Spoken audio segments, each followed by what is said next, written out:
Welcome back, everybody, for another deep dive. This time, we are going to be taking apart Will Stevens' TEDx talk. How to sound smart in your TEDx talk. Interesting title. Yeah, it really is. I mean, just the title itself, kind of gives you a sense that it's going to be ironic or satirical. It does. And so in this deep dive, we're going to take a look at some of the techniques that he uses in his talk, and we'll offer some thoughts on, how maybe these techniques could be applied in real-life situations. Okay. So, one of the things that he does right off the bat is he comes out and he's basically like, I have nothing prepared, Right away. which is, a pretty unexpected opening for a TEDx talk. It is, yeah. I mean, you expect someone to be really well prepared and, have all these amazing insights to share. Exactly. And so to hear someone say, I have nothing, nada, zip, zilch, zippo, nothing smart, nothing inspirational, nothing even remotely researched at all. I have absolutely nothing to say whatsoever. It really catches your attention. It does. And it also, I think it kind of disarms the audience a little bit. Yeah, because it makes him seem more relatable. Like he's just a regular person who's been put in this unusual situation. Exactly. And it also sets up this, this kind of tension, because he's saying he has nothing to say, but obviously he's giving a talk. So it's like, okay, well, how is he going to pull this off? And it makes you curious to see what he's going to do. Right. And then, after he kind of establishes this premise of having nothing prepared, he goes on to list all these techniques that he's going to use to sound smart. Right. Even though he's already told us he's making it all up. I'm going to make a lot of hand gestures. I'm going to do this with my right hand. I'm going to do this with my left. I'm going to adjust my glasses. And then I'm going to ask you all a question. So it's like he's letting us in on the secret. He's pulling back the curtain on the wizard. He is. And I think he's doing that on purpose. He wants us to be aware of the artifice of it all.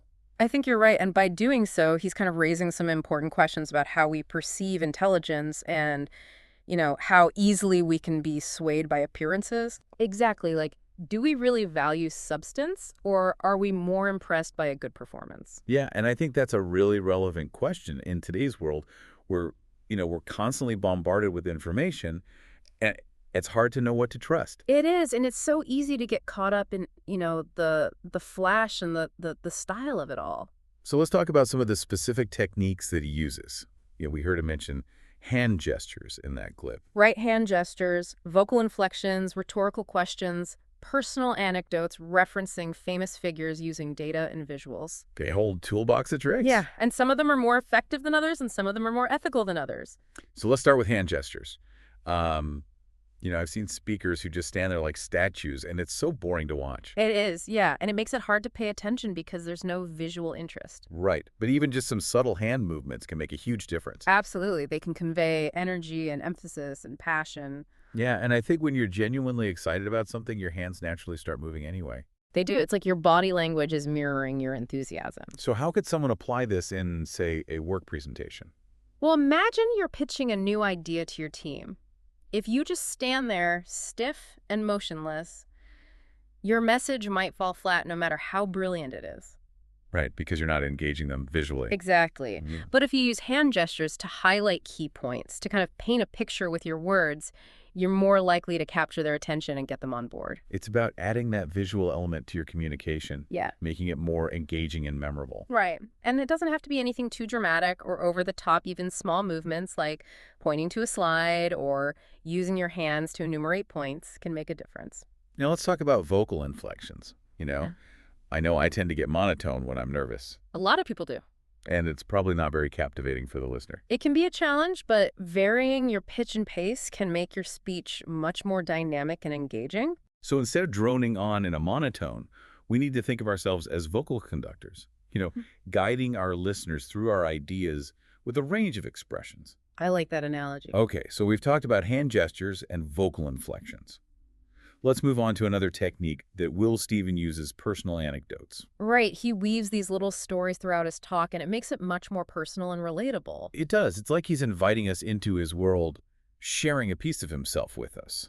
And that vulnerability can be incredibly disarming. It builds trust and rapport, making the audience more receptive to his message. So how could we use personal anecdotes in a way that feels authentic and not forced? Well, think about situations where you need to build a connection with someone, like a job interview or a first date. Instead of just listing your qualifications or accomplishments, try sharing a brief story that reveals something about your personality, your values, or your experiences. It's about making yourself more human, more relatable. Exactly. And it doesn't have to be a dramatic or earth-shattering story. Sometimes the most effective anecdotes are the simple, everyday moments that we can all relate to.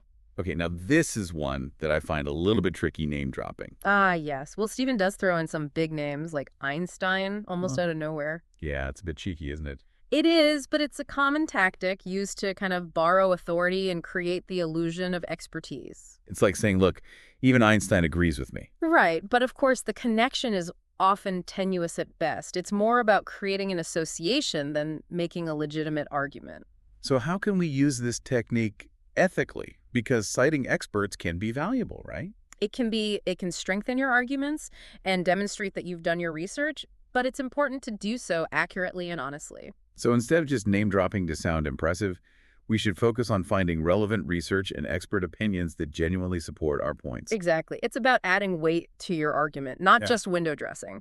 Okay, so we've talked about hand gestures, vocal inflections, personal anecdotes, and name dropping. What about data and visuals? Well, Stephen uses those too, right? He does. He throws up charts and graphs, rattles off statistics. But if you look closely, it's all pretty meaningless. It is. It's all smoke and mirrors designed to create that illusion of depth and complexity. Which is interesting because data visualization, when used correctly, can be incredibly powerful. Absolutely. A well-designed chart or graph can convey complex information in a clear and concise way, making it easier for the audience to understand and remember. Right, like if you're trying to convince your boss to invest in a new project, presenting a compelling data visualization that clearly shows the potential return on investment can be much more persuasive than just talking about it. Exactly. But the key is to use data ethically and responsibly.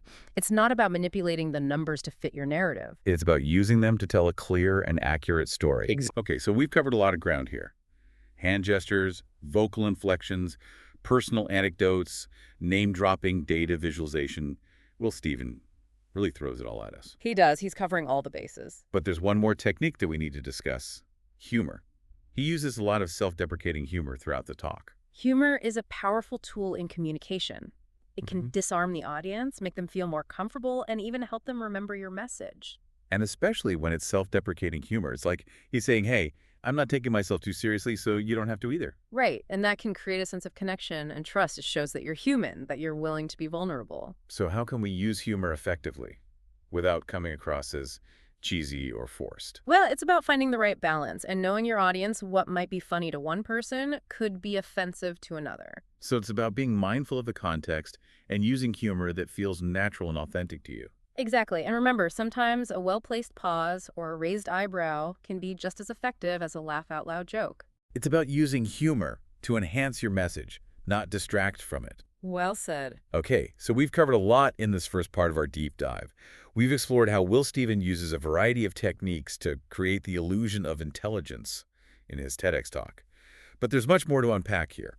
There is. We've only just scratched the surface. So in the next part, we'll delve deeper into the ethical implications of these techniques and how they can be used or misused in real-life situations. And we'll talk about how to be more discerning consumers of information so that we don't fall prey to these kinds of tricks. We'll be right back after a short break.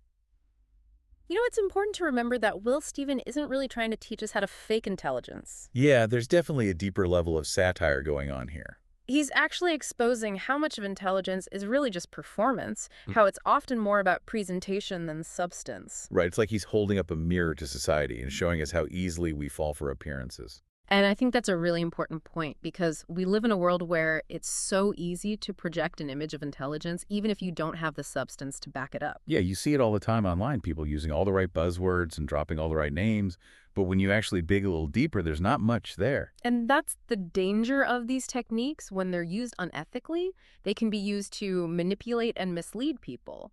So how can we, as your, listeners and consumers of information, how could we tell the difference between genuine knowledge and someone who's just really good at faking it? Well, I think it comes down to critical thinking. We need to be active listeners. We need to question what we hear and look for evidence to support claims. It's about not just taking things at face value. Exactly. It's about looking beyond the surface, digging a little deeper, and not being swayed by fancy words or impressive presentations. So, in that sense, Will Stephen's talk is actually doing us a favor by making us aware of these techniques. It's like he's giving us a toolkit for spotting BS. So one of the most surprising moments in the talk is when Will Stevens starts speaking gibberish towards the end. Yeah, that was definitely unexpected. It's like he suddenly dropped all pretense and he's just embracing the absurdity of it all. Wagawa, gabba gabba, turkey, mouth in a mouth, chip, trip, my dog skip, rip it and dip it. It's brilliant because by descending into nonsensical babble, he's highlighting the pointlessness of style over substance. It's a reminder that eloquence without substance is meaningless. Exactly. And I think it also underscores the importance of clear, honest communication that's grounded in genuine knowledge. And a desire to connect with the audience. Absolutely, because at the end of the day, communication is about sharing ideas and connecting with other human beings. So this talk is really a masterclass in satire. It's funny, it's thought-provoking, and it's ultimately a call to be more authentic in our communication. And to value substance over style. I think one of the things that I appreciate most about this talk is that it doesn't offer any easy answers. Right. It's not a how-to guide for sounding smart. It's more of a challenge to think critically about how we communicate and how we consume information. It's a reminder that true intelligence isn't something you can fake. It's something you cultivate over time through curiosity and a willingness to learn. And I think it's also important to remember that intelligence isn't just about book smarts. Right. There are so many different types of intelligence. Emotional intelligence, Perfect. social intelligence, creative intelligence, the list goes on and on. And I think that's something that we often overlook in our society. We tend to value a very narrow definition of intelligence. Which is unfortunate because it limits our understanding of what it means to be human. So maybe one of the takeaways from this talk is that we need to broaden our definition of intelligence and start valuing all the different ways that people can contribute to the world. I think that's a great takeaway. So this has been a really fascinating discussion so far. We've explored how Will Stevens uses satire and humor to expose the superficiality of trying to sound smart. And we've talked about the importance of critical thinking and authenticity in communication. In the final part of our deep dive, we'll explore some practical tips for applying these insights to our own lives. We'll talk about how to be more effective communicators, how to be more discerning consumers of information, and how to cultivate genuine intelligence in all its forms. You know, it's funny, I was just thinking about how this whole idea of sounding smart kind of ties into social media. Oh, absolutely. It's like everyone's trying to present this perfect, curated version of themselves. It's all about the highlight reel. Right. And it can be really hard to resist getting caught up in that, especially when you see everyone else seemingly having it all figured out. It's easy to feel like you're falling behind. So how do we kind of navigate that tension, between wanting to present ourselves well, but also wanting to be authentic?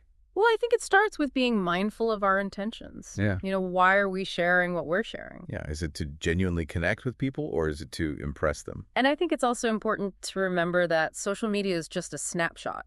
It's not the whole picture. It's like a carefully edited version of reality. Yeah. Right. And we need to be careful not to compare our behind the scenes to everyone else's highlight reel.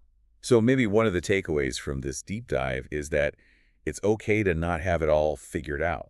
It is, in fact, I think it's more important to be open about our struggles and our uncertainties. Because that's what makes us human. It is, and it's also what allows us to connect with others on a deeper level. I think another important takeaway is that true intelligence is a process, not a destination. It's about constantly learning and growing and evolving. It's about being curious and asking questions and being willing to challenge our own assumptions. And it's about surrounding ourselves with people who inspire us to be better. So let's all try to be a little less concerned with sounding smart and a little more focused on being authentic and learning from each other. I think that's a great goal. Well, this has been another fantastic deep dive. I always learn so much from these conversations, Me too. and I hope our listeners did as well. Huge thank you to everyone for tuning in, and we'll see you next time for another deep dive.